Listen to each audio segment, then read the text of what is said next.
Coba kalian perhatikan dulu gambar yang satu ini. Aku kasih kalian waktu 2 jam untuk merenungkan apakah ini adalah pasangan yang masuk akal atau tidak. Aku kasih 2 jam. Paling cepat itu, udah paling cepat itu. Terserah kalian, kalau kalian mau berpikir 5 jam boleh. Kalian berpikir 24 jam boleh. Kalian berpikir pun 1 minggu ini juga boleh. Aku mau absen dulu kalian. Coba tolong komentar dulu kalian yang setuju. Dan komentar dulu kalian terlebih lagi yang tidak setuju. Hah? Kita bikin dulu sensus. Berapa banyak setuju dan berapa banyak nggak setuju. Dan kita akan lihat ya, yang paling banyak setuju di kabupaten mana. Kalau secara keseluruhan terbukti nanti ya lebih banyak yang setuju daripada yang tidak setuju, kita pindahkan ibu kota Jawa Barat dari Bandung ke kota tersebut atau ke kabupaten tersebut. Ayo komentar dulu teman-teman Oppo Parbel yang ada di Bandung, di Bogor, yang ada di Pangandaran, yang ada di Tasik, yang ada di Garut, yang ada di Cirebon, yang ada di Indramayu. Ayo komentar dulu. Yang terlebih lagi teman Oppo yang di Purwakarta. Ayo, tolong. Niat kali orang ini, bah. Walaupun KDM berasal dari Gerindra, aku yakin ini bukan kerjaan orang Gerindra ini. Ini pasti kerjanya anak-anak Abah ini. Dan coba kalian perhatikan, ya, KDM Anies Baswedan. Kan begitu. 2024 kemarin Anies Baswedan capres. 2029 dibikin anak Abah dia jadi cawapres. Jadi bagi mereka nggak penting mau jadi cawapres, menjadi capres, yang penting naik. Yang penting ada kerja. Waduh, tolong dulu ya. Aku percayakan nasib daripada gambar ini kepada kalian saudara-saudaraku yang ada di Jawa Barat. Jadi untuk kita yang di Sumatera Utara, kita di Jakarta, kita di Jawa Tengah, kita nggak usah komentar dulu. Biar komentar teman-teman kita di Jawa Barat. Biar lebih objektif. Siapa yang bikin gambar ini? Enggak aja. Kemarin biar tahu kalian, teman-teman yang ada di, kalau nggak salah di Banten, Lebak, ya kan? Apa dibilangnya? Ya, Lebak, Kabupaten Banten menolak kedatangan Joko Widodo, kan begitu? Bersuara teman-teman yang ada di Lebak. Tidak ada ceritanya orang Lebak, orang Banten, ya menolak kedatangan Bapak Joko Widodo. Itu dia. Jadi jangan asal-asal klaim Jawa Barat for Anies Baswedan. Enggak. Sama kayak kemarin biar tahu kalian ya. Kayak kemarin ya. Apa namanya? Andreas Hugo Carrera. Ya kan? Mengatakan bahwa saya selesaikan dulu masalahmu. Pikir ulang untuk pergi ke NTT. Setelah pergi kemarin ke NTT, aku bilang samamu 2029 mikir ulang kau untuk mencalonkan diri dari NTT. Pikir ulang lagi kau. Antara dua, kau maju dari PDIP dari NTT, kau kalah atau kau pindah partai. Aku bilang sama kalian di NTT ya 2019 kursi PSI hanya 11. Ingat, hanya 11. 2024 PSI mendapat 40 kursi. 40 kursi. Untuk DPRD. Bayangkan kalian coba ya. Nanti kita lihat ya. Kita dengarkan dulu ya. Apa omongannya si Andreas Hugo ini. Sebelum Bapak Joko Widodo berangkat ke NTT. Perhatikan. Kalau ada pemimpin, apalagi pemimpin tertinggi di Republik ini dengan persoalan, dengan hal permasalahan yang berkaitan dengan keabsahan ijazah, kemudian datang ke NTT, saya kira itu hal yang kurang menjadi contoh yang baik untuk anak-anak muda, untuk orang tua, untuk kebanyakan masyarakat NTT. Untuk itu saya kira berpikir ulanglah untuk mau ke NTT dengan catatan persoalan-persoalan yang selama ini masih menggantung. Kau yang berpikir ulang untuk mencalonkan diri nanti dari NTT. Lebih bagus kau mencalonkan diri dari Sumatera Barat atau dari Aceh. Karena pada kenyataannya ketika Bapak Joko Widodo berkunjung ke Kupang, berkunjung ke Kabupaten Kupang, berkunjung ke tempat-tempat lainnya, baik itu di bandara, baik itu ada di mall, baik itu di masjid, baik itu di pantai, nggak pernah ada yang nanya Bapak Joko Widodo, mana ijazahmu? Nggak ada. Nggak usah terlalu khawatir kau, nggak perlu kau khawatirkan ya keadaan Bapak Joko Widodo, keadaanmu khawatirkan. Nggak perlu kau khawatirkan ya karir politik Bapak Joko Widodo, karir politikmu khawatirkan.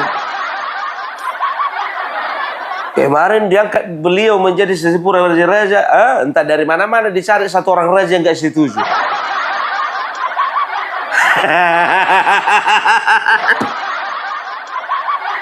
Aduh, ya tolong pertahankan suara PDIP di sana, minimal pertahankan, ya. Jangan berkurang, pertahankan saja. Aduh, memang ya gak aja. Ya, memang sekarang ini ya bukannya bilang apa, ya. Kawan-kawan dari PDIP berusaha ya untuk menghalang-halangi Bapak Joko Widodo untuk belusukan ke provinsi-provinsi yang ada di Indonesia ini. Karena apa? Karena mereka tahu ketika Bapak Joko Widodo turun gunung, maka para pemilih PDIP akan kembali bernostalgia. Karena jumlahnya sangat banyak ketika mereka memilih PDIP 2019-2014, mereka sesungguhnya sejatinya pemilih dari Bapak Joko Widodo.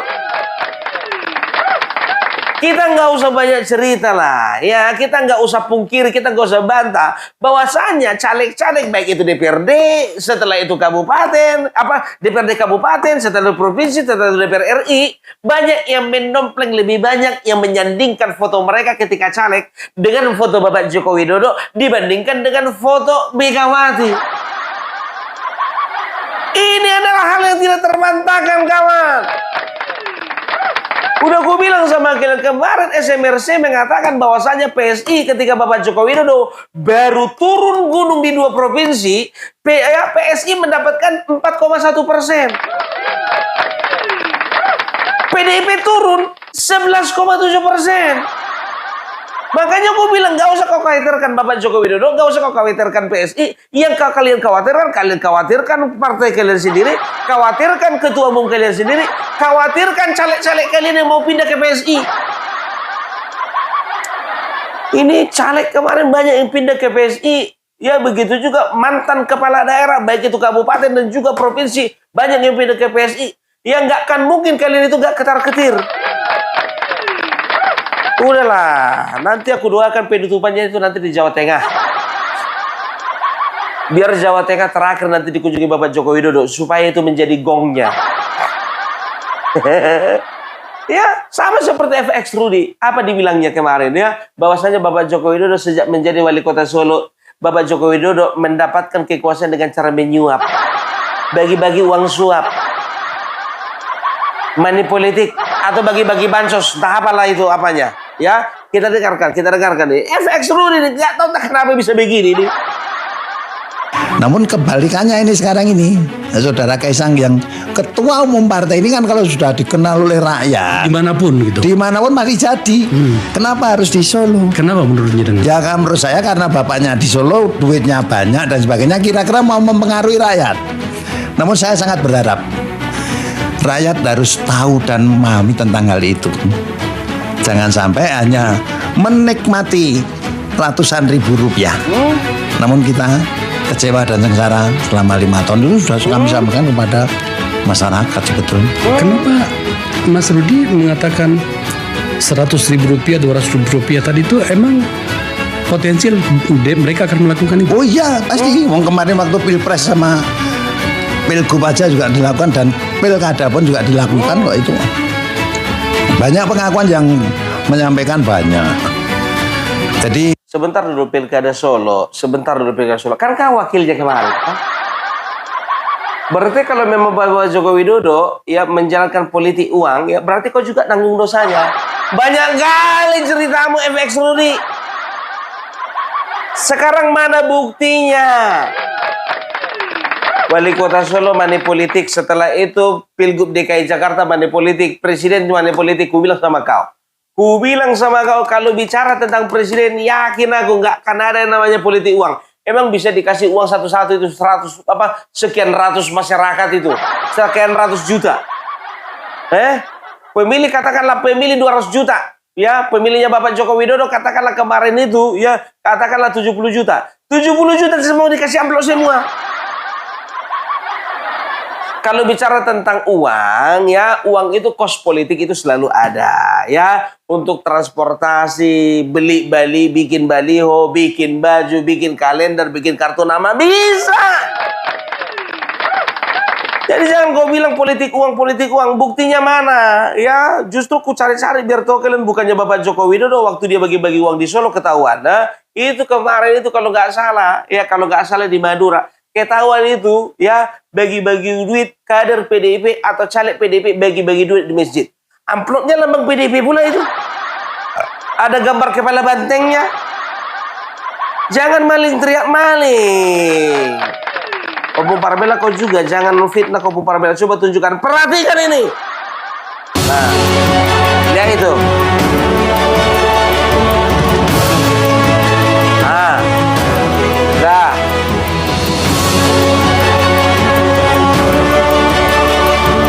Udah nampak kan? Kalian perhatikan kan amplopnya bukan warna kuning. Dan ini kayaknya dibagi-baginya bukan di kantor polisi nih. Ini orang lagi beribadah, dikasih amplop. Kasih dulu penjelasan sama Opung Parbela kalau itu bukan politik uang. Ada aja ya. Itu yang pertama, baru yang kedua. Kutunjukkan dulu sama kalian ya. Kalian pun di dalam internal terjadi money politik ya. Waktu kalau nggak salah ya di Bandar Lampung ini ada videonya nih. Ini ada videonya. Bukan waktu memilih aja ngasih uang sama masyarakat, sama internal pun kalian bagi-bagi uang. Bantah Opung Parbela kalau memang bisa kalian bantah. Guys, internal PDI Perjuangan Kota Bandar Lampung lagi memanas nih. Tabik puwen Sobat Berjaya News. Puluhan kader yang tergabung dalam Gerpol mendatangi kantor DPD PDI Perjuangan Lampung pada Senin 3 Agustus 2026 cuy. Mengenakan pakaian serba merah, massa mendesak pimpinan DPD untuk menindak tegas dugaan praktik politik uang, money politics, serta pelanggaran mekanisme organisasi terkait usulan pergantian pimpinan DPRD Kota Bandar Lampung. Koordinator Aksi Gerpol, Sutedi, mengaku pihaknya meminta klarifikasi resmi terkait dua isu krusial, penugasan staf PPPK untuk mengawasi fraksi, serta dugaan transaksi penerbitan surat dukungan sepihak dari pengurus anak cabang ACA dengan imbalan mencapai 500.000 per ACA. Menurutnya, tindakan tersebut melanggar ADART dan mengarah pada pelanggaran berat berupa penerimaan suap. Menanggapi tuntutan tersebut, Sekretaris DPD PDI Perjuangan Lampung, Palgunadi, menyatakan sudah menerima perwakilan massa. Namun, DPD belum bisa mengambil langkah karena belum menerima wujud fisik dokumen yang jadi polemik. 500.000. Ini bukan dalam rangka pemilu. Internal partai kalian pun juga kalian lakukan itu. Nggak usah banyak kali cerita kalian tuduh Bapak Joko Widodo. Nggak aja. Bahkan biar tahu kalian, ini ada salah satu ya dari Komisi 2 atau Komisi 4 itu, dari DPR RI, dari partai mereka, ya, mengatakan udah legalkan saja money politik.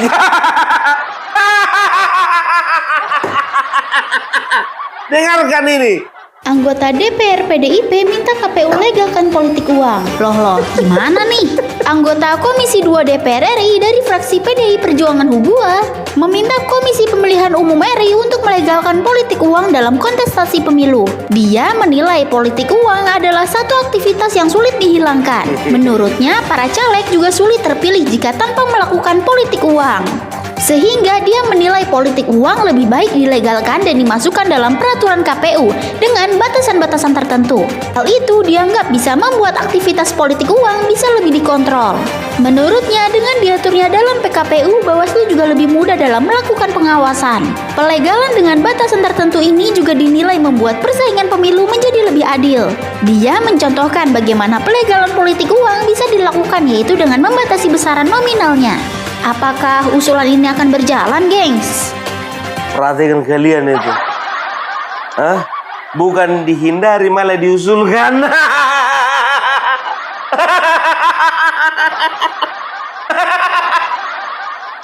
Itu sudah menjadi habit, sudah menjadi kebiasaan, sulit dihilangkan, udah legalkan saja. Tapi kasih batasan. Lapet. Jadi kalau PKPU ini istilah money politik dengan kos politik ini coba dipertegas dan bahasanya dilegalkan saja batas berapa. Sehingga Bawaslu juga tahu bahwa kalau money politik batas ini ya harus disemprit. Sebab kalau barang ini tidak dilegalkan kita kuncing-kuncingan terus. Yang akan pemenang nanti ke depan adalah para saudagar. Jadi pertarungan para saudagar. Bukan lagi pertarungan para negarawan, para politisi dan negarawan, tapi pertarungan para saudagar. Karena tidak punya uang pasti tidak menang. Aku nanya ya, di mana isi kepala orang ini? Ini artinya apa? Dia sama saja hanya memperbolehkan orang-orang yang berduit menjadi wakil rakyat. Walau pada kenyataannya seperti itu, tapi kan masih ada juga ya orang-orang yang memang betul-betul berjuang untuk rakyat. Kan begitu ya. Aku gak perlu sebutkan namanya, ada itu. Bahkan di partai mereka pun ya aku sangat puji. Kalau untuk prinsip dan juga kalau berbicara tentang head to head dengan Bapak Joko Widodo, antara Bapak Joko Widodo dengan Megawati, ya mungkin kami bertentangan. Tapi ada salah satu tokoh politik, aku bukan memuji, minta maaf ya Bang Adian Napi Tubulu ya. Minta maaf. Aku tahu kali orang ini, beliau adalah murni aktivis dari tahun 97 ya. Dan saat ini karena kebetulan aja dia tidak berada di gerbong Bapak Jokowi. Makanya kami berbeda pandangan. Tapi kalau berbicara ya tentang kesederhanaan beliau, tentang perjuangan beliau, bagaimana sepak terjang beliau ya dalam mencari suara, ya nggak perlu sama ini dapur-dapur duit. Bang Adian Napi Tubulu, tolong dulu Bang ya agak disiplinkan dulu ini calon anggota dewan yang satu ini dulu. Tolong nasihati dulu kawanmu yang satu ini.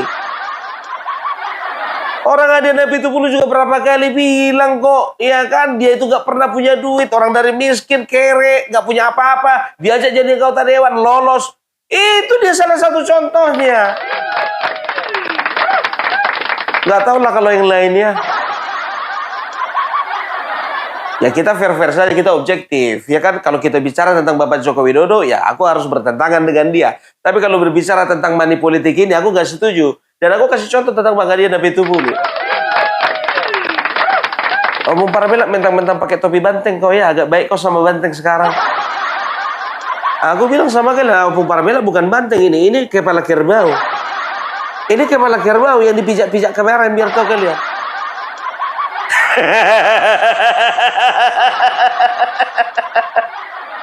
Banyak yang komplain, Om Parabela ganti topimu itu. Kenapa harus diganti? Ini bukan banteng kerbau. Tapi banteng mirip Om Parabela. Iya, bagi kalian mirip banteng, bagiku ini kerbau.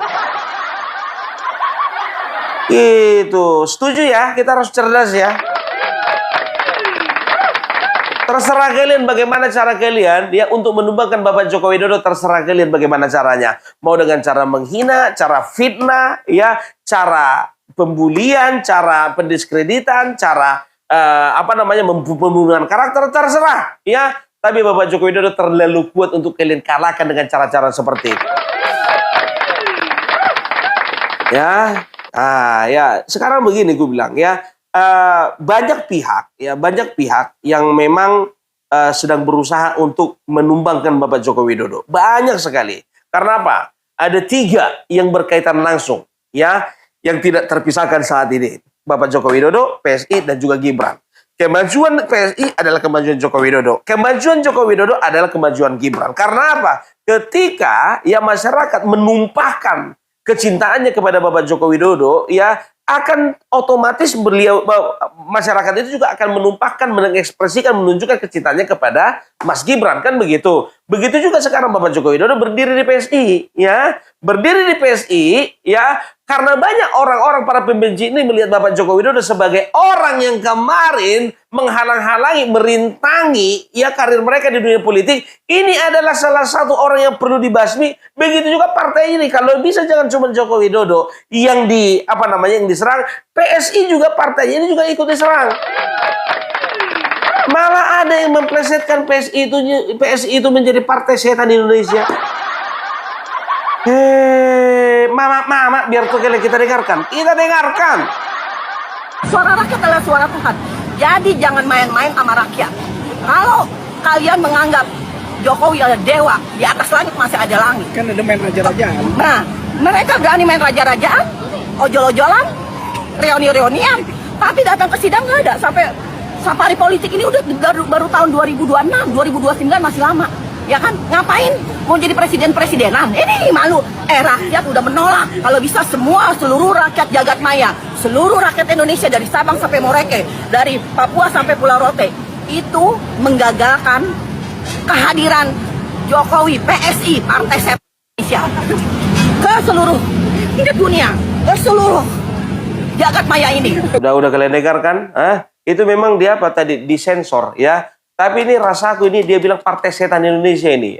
Tolong dulu ya manusia-manusia sebenarnya model ini ya. Kalau bisa, kalau nggak bisa dirantai dipasung.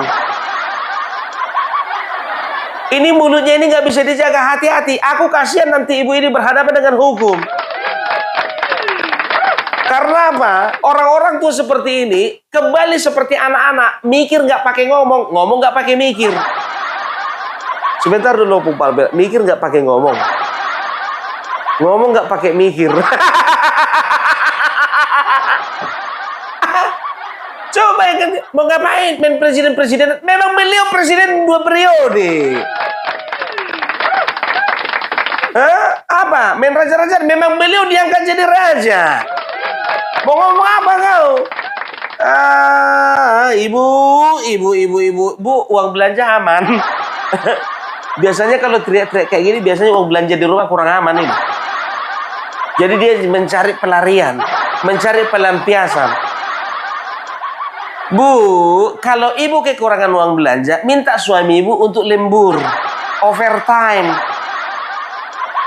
Kalau nggak dapat lembur, bu suruh cari sampingan, ngojek ke, jualan ke, ngasong ke, atau minta uang sama anak-anak ibu. Bukan malah ikutan demo. Berapa sih ibu dapat sekali demo? Paling 50.000. Aku nanya berapa bu? Kalau memang nggak dapat, kalau memang nggak dibayar, ya bagus. Enggak aja bu, mulut dijaga. Partai Setan Indonesia, enak banget lo ngomong begitu loh. Sedangkan Oppo Parbela sampai sekarang, kalaupun Oppo Parbela bertentangan dengan PDIP, nggak pernah Oppo Parbela memplesetkan PDIP itu dengan hal-hal yang negatif. Nggak pernah. Lagian ibu juga mau kali sih bergaul dengan pembohong. Contohnya si Rustam Effendi, kemarin di awal-awal dikatakan di Pasar Pramuka ijazah Bapak Joko Widodo yang bikin Pak Iman. Makin ke sini Eko Sulistyo. Kemarin pertama-tama dibilang Bapak Joko Widodo itu fotonya foto Hari Mulyono, makin ke sini fotonya Dumatno. Kemarin jumpa si Rustam Effendi sama Eko Sulistyo. Kena mental dia. Kita lihat ini.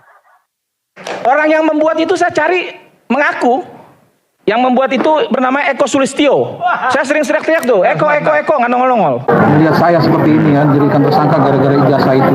Hati kecil Mas Eko ini untuk menyatakan kebenaran itu Mas Eko atau bukan? Saya bukan, saya nggak pernah. Saya nggak apa. Saya punya beberapa kawan yang menyatakan ke arah itu. Ya udah nggak apa-apa. Itu hak Mas Eko untuk menyatakan itu. Itu memang harus Mas Eko ngomong itu. Karena memang kasus ini kan bukan kasus sembarangan juga. Itu dinyatakan Mas Eko mengaku geger di negara ini. Itu hak Mas Eko dan itu harus ngomong seperti itu. Tapi saya melihat dari kawan-kawan yang arah ke situ, saya punya kawan-kawan yang memang mendukung saya. Nggak apa-apa. Gitu kan? Nah, artinya ini kasus ini mau seperti apa? Ini nanti mungkin kalau memang masuk ke persidangan, saya akan buka nama-nama itu yang memang juga sangat dekat dengan Eko, dengan Mas Eko sendiri ya. Karena ini melibatkan saya dan saya harus perjuangkan diri saya sendiri. Bukan masalah saya aja, ini masalah bangsa. Ketika ada presiden tadi statement Mas Eko sangat penting itu buat saya untuk kode keras yang menyatakan tidak perlu ijazah. Ini tambah meyakinkan saya. Artinya Mas Eko memang saya diduga kuat ya ikut andil dalam pembuatan itu. Ya, itu kan ada melakukan proses itu dan sudah melaporkan kan? Iya. Nah, saya yang merasa dituduh, saya merasa bahwa itu bukan saya yang melakukan. Laporkan balik saya dong. Kenapa? Laporkan balik kalau memang itu bukan. Kok laporkan balik? Kan saya diundang di sini aktivis. Artinya saya bilang, saya sebagai aktivis saya nggak akan melaporkan kayak gitu. Oh, kenapa enggak? Ini kan nama baik Mas Eko. Kalau memang Mas Eko tidak, bagus laporkan saya. Loh enggak, ngapain saya harus mencederai orang gitu loh untuk melaporkan balik? Terus saya nggak pernah merasa misalnya nggak merasa membuat, silahkan Anda sudah melaporkan, di sana pasti akan diuji kan, di sana kan pasti akan diuji saksi-saksi Anda dan sebagainya. Kalau misalnya itu nggak terbukti, saya pun nggak akan menuntut Anda, saya nggak akan melaporkan balik. Saya kira itu ya prinsip saya gitu. Ya itu prinsip, prinsip Bung. Ya, saya nggak akan melaporkan, Bung. Saya tadi sudah salami, saya nggak akan ada. Oh, Mbak Anu, ya, saya nggak akan melapor. Apa namanya? Saya kan lulus tahun ini ya, Betul, Bang. betul. Jokowi melaporkan suami saya. Ya. Si Rustam Effendi kemarin melaporkan Eko Sulistyo, ketemu orangnya sekarang mendesak Eko Sulistyo untuk melaporkan balik. Datang saya kok nggak mau. Laporkan balik aja lah, nggak mau. Untuk apa saya laporkan balik? Saya kan nggak perlu mencuri dari orang. Laporkan balik lah. Bayangkan kalian, ya orang nggak mau ngelapor, ya disuruh lapor. Kan bodoh.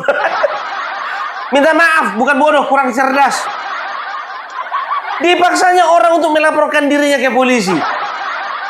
Ayolah, laporkanlah aku ke polisi. Ayolah. Jangan kayak gitulah Bang. Ayolah, laporkanlah balik. Laporkanlah balik Bang. Janganlah nggak dilaporkan Bang. Laporkanlah balik Bang. Kan aneh kayak gitu ya. Yang penting bagi seorang Eko Sulistyo sudah dituduh membuat ijazah Bapak Joko Widodo di Pasar Pramuka. Yang penting itu berproses. Kalau terbukti silakan diproses. Kalau nggak terbukti ya udah. Inilah namanya ya sikap seorang aktivis, sikap seorang anak bangsa seperti ini. Kemarin nantangin begitu ketemu orangnya, begitu podcast dia biar tahu kalian di salah satu podcast apa katanya ya. Nah itu kalau misalnya Eko Sulistyo ngaku itu ya, kalau ngaku dia takut dia itu hilang kepalanya. Mental pengecut kayak begini. Berani dia ya ketika nggak ada orangnya, ketika ada orangnya keok. Begitu di belakang orangnya di belakang orangnya dibilangnya katanya orangnya takut hilang kepalanya. Jangan kayak gitu kau para bilang betul. Nah ini dia. Kalau Eko Sulistyo mengaku, ya bisa hilang lehernya katanya. Ada aja. Jangan pernah belajar jangan pernah bergaul sama orang pembohong. Begitu juga kemarin Pak Riki Sitohang, ya ngobrol ya kan podcastan sama Egy Sujana, ya kan. Nah, ya mereka berkata ya bahwasanya ya tersangka itu ya jangan pernah minta ganti rugi, bikin malu. Itu uang negara.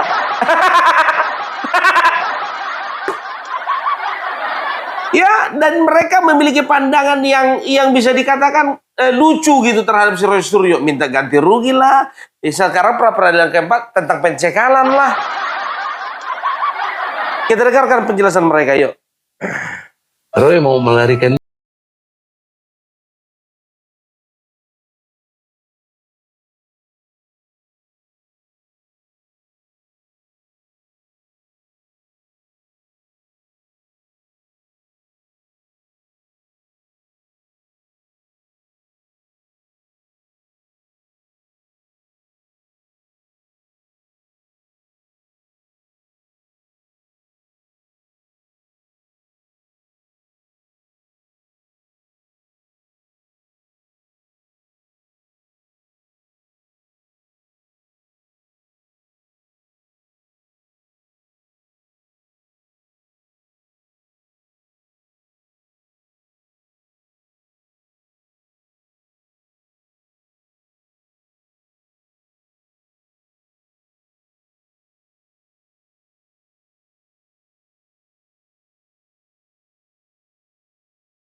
dicekal. Itu dia. Jangankan tersangka, sedangkan diduga saja itu bisa dicekal. Ada yang bisa jamin Roy Suryo sama Siti Bah bisa jujur rupanya, nggak bakal lari kemana-mana. Bah, udahlah kalau ngomongin masalah pengalaman lari, ya itu Egy Sujana udah pengalaman lari kemarin. Dan nggak mau masuk masuk lagi ke dalam penjara lagi ya kan? Nah, aku bilang sama kalian ya, akan banyak yang berusaha ya, akan timbul nih sedikit demi sedikit satu persatu akan nongol orang-orang ya yang menyudutkan Bapak Joko Widodo dari segi politik, dari segi ijazah, dari segi ekonomi, dari segi pengelolaan tata negara, dari segi kepejabatan dan segala yang lain-lain ya. Ini sekarang dari segi ekonomi ya. Ada yang mengatakan bahwasanya ya Indonesia ini rusak ekonominya gara-gara Bapak Joko Widodo. Di mana itu? Seperti biasa ya di podcast sebelah. Di podcast sebelah itu adalah ruangan tempat di mana khusus untuk Bapak Joko Widodo dibully dan juga dijelek-jelekan. Kita dengarkan. Apa Pak Jokowi juga termasuk yang kerok dalam persoalan ekonomi Indonesia saat ini? Oh, Jokowi sudah jelas bahwa dia ini adalah sebagai salah satu, saya memasukkannya sebagai master yang memang merusak ini. Jadi kita lihat undang-undang Cipta Kerja, undang-undang IKN, kemana undang-undang IKN? Itu berapa duit di situ, uang dibiarkan begitu, 100 triliun lebih. Ya, apa gunanya? Yeah. Nah, sekarang bagaimana gitu? Dan dia tahu bahwa di sini kemungkinan besar ini akan mangkrak gitu. Dan tapi tetap aja dijalankan. Tetap dijalankan. Dan undang-undangnya juga, masa undang-undang perpindahan ibu kota mesti ada tergantung dari Kepres. Iya. Gimana Kepres bisa menetapkan undang-undang gitu kan? Undang-undang ibu kota ini akan sah apabila Kepres diterbitkan. Iya. Jadi undang-undang tergantung dari Kepres. Kepres ini jangan bikin sesat kau. Kepindahannya itu yang membutuhkan Kepres, bukan undang-undangnya. Kau itu ahli ekonom, bukan ahli undang-undang, bukan ahli tata negara, dan juga bukan ahli pidana. Kepindahannya itulah ya yang membutuhkan Kepres gitu loh. Kalau memang belum keluar Kepresnya, nggak bisa dipindah itu ibu kotanya, statusnya belum bisa diganti. Karena apa? Masih belum selesai. IKN kok permasalahkan, nggak perlu kok permasalahkan. Bapak Prabowo tuh juga menambahkan anggaran tiap tahunnya. Bacret kau, Antoni Budiawan. Setelah ku cek Henry, biar tahu kalian. Aku kan orangnya kan, kalau misalnya ada orang yang menjelek-jelekan Bapak Jokowi atau berstatement, aku akan lacak. Iya kan, ini orangnya dari mana, backgroundnya seperti apa. Ternyata ya dia ini ya waktu Pilpres 2024, dia ini ya Antoni Budiawan ini menjadi salah satu dari 7 ahli yang dihadirkan tim pasangan Anies Baswedan dan Muhaimin Iskandar dalam sengketa Pilpres. Ini buktinya. Ini beritanya. Opung Parmela nggak akan pernah ya membeberkan sebuah hoax berita yang mengada-ada. Nggak pernah. Nggak akan pernah ya. Jadi dia ini salah satu ahli dari 7 ahli yang dihadirkan oleh Anies Baswedan.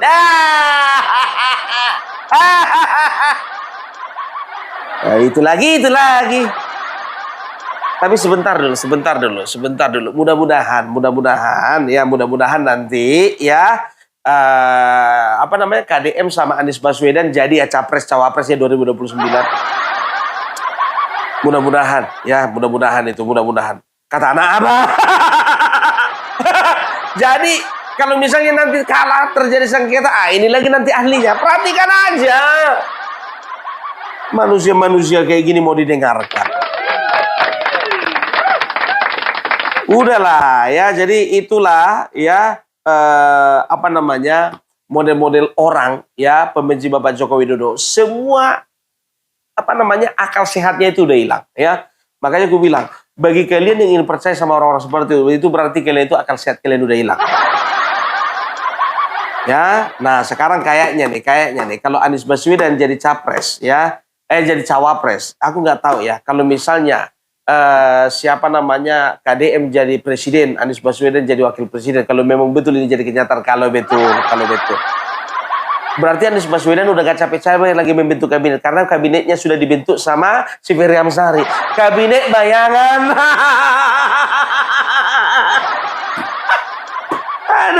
Aduh ya. Jadi itu dulu Parmelak ya. Kita akan lihat bagaimana sandiwara-sandiwara ini berlanjut ya. Kelucuan-kelucuan ini berlanjut. Salam NKRI harga mati.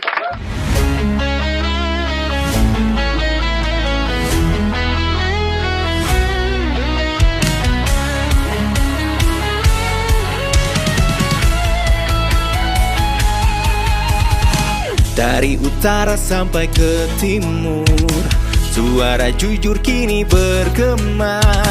Bukan cuma cari viewers, tapi kebenaran yang utama. Melawan hoax dengan fakta, cerdaskan bangsa kan menjadi nyata. Satu nusa, satu bangsa, bersatu lawan penjajah logika. Kami adalah YouTuber Nusantara, bersatu untuk lawan hoax bersama. Tak gentar terus berkabar untuk bangsa demi masa depan Indonesia. Kibarkan semangat, ayo maju, tapaki jalanmu dengan ilmu. Nyatakan ke semua media, kebenaran selalu juaranya. Runtuhkan narasi penuh benci, hujat fitnah bertebaran, hancurkan negeri. Bersatu kita semakin teguh, YouTuber Nusantara maju. Bukan sensasi, bukan tipu daya, kami berdiri dengan berita nyata. Rakyat butuh cahaya, dan kamilah yang utama. Kami adalah YouTuber Nusantara, bersatu untuk lawan hoax bersama. Tak gentar terus berkabar untuk bangsa demi masa depan Indonesia. Bersama rakyat kita kuat, saring dulu sebelum sebar. Cinta damai benci hoax, kami YouTuber cinta Indonesia.